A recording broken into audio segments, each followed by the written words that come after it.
विधानसभा चुनाव को लेकर पहले फेज के नॉमिनेशन पर विराम लग गया, लेकिन महागठबंधन में अब भी कई सीटों पर पेच फंसा हुआ है और दो सहयोगी दलों ने अपने अपने उम्मीदवार उतार दिए हैं।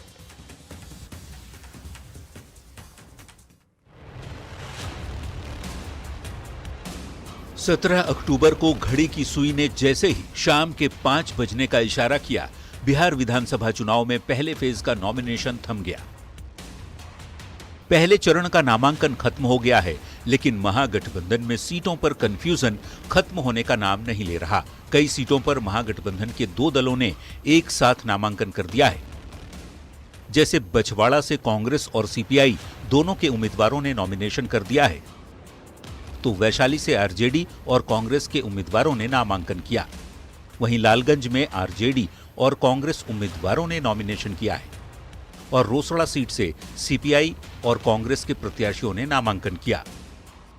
ऐसे में अगर एक उम्मीदवारों ने नामांकन वापस नहीं लिया तो एक ही सीट पर महागठबंधन के सहयोगी एक दूसरे के खिलाफ ही ताल ठोकते नजर आ सकते हैं। ऐसे में सवाल ये कि आखिर महागठबंधन में सीट का कंफ्यूजन कब खत्म होगा।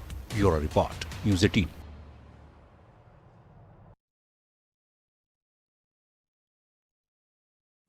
देखिए, कांग्रेस में टिकट बंटवारे के बाद सवाल उठने लगे हैं। कांग्रेस सांसद तारिक अनवर ने कांग्रेस में टिकट बंटवारे को गलत बताया है।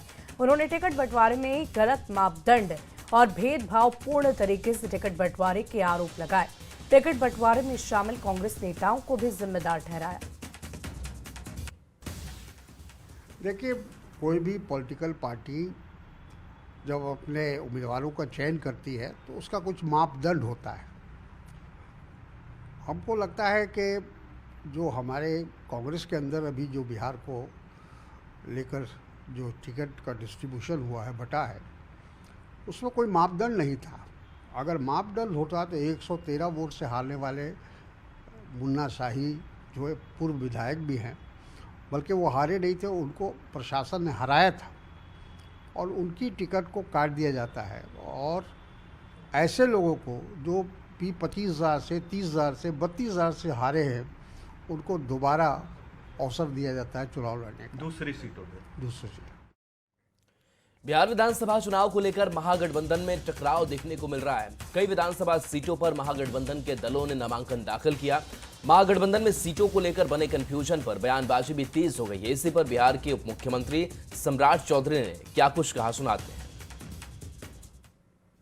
पूरा बिहार कंफ्यूज है कि महागठबंधन कर क्या रहा है। आपस में ही लड़ रहा है, आपस में ही एक ही सीटों पे दोनों उम्मीदवार घोषित कर रहे हैं। तो बिहार की जनता तय करेगी।